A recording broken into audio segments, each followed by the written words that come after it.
As we speak today, the Israeli war machine has taken the lives of 6,500 people in Gaza, Palestine, and the death toll continues to rise. So, the recent attack or the brutal retaliation that Israel has undertaken on the Palestinian people since the offensive, which was initiated by Hamas on the 7th of October,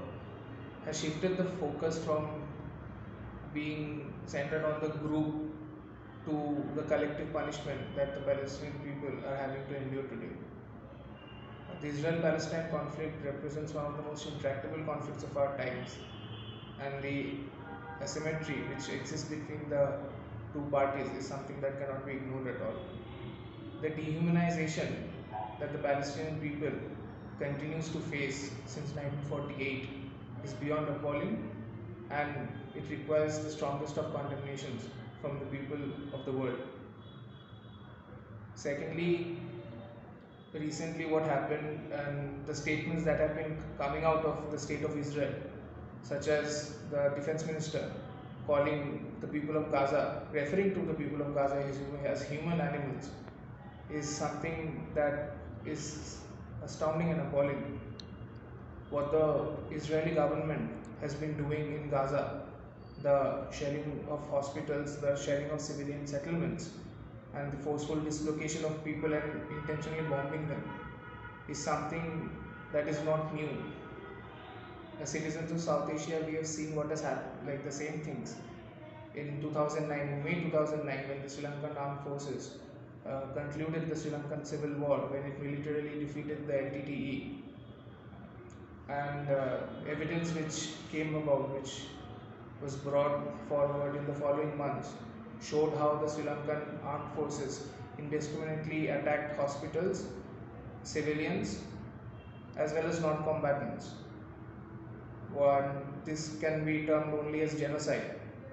and I will not shy away from referring to what the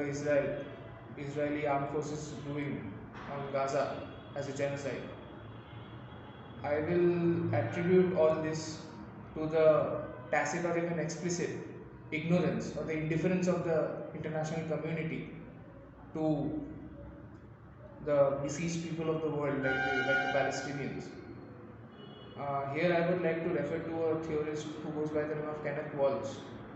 who propounded this theory called the levels of analysis, in which he talks about that international conflicts or conflicts of any sort can either be mitigated or escalated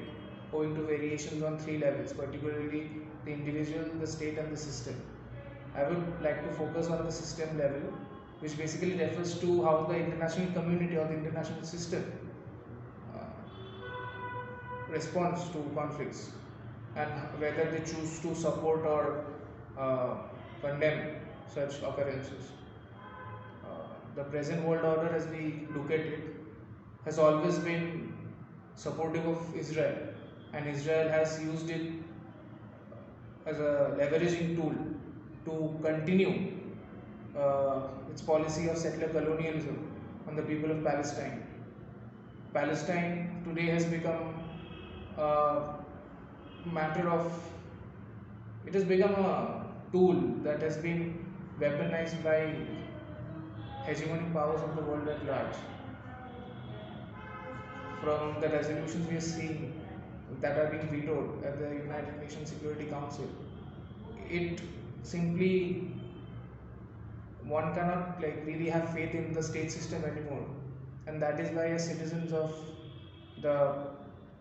global civil society, it is upon us to raise a voice against the atrocity, against the inhumanity that Israel has been acting with, and that is why the people of Palestine need our support more than ever. Thank you.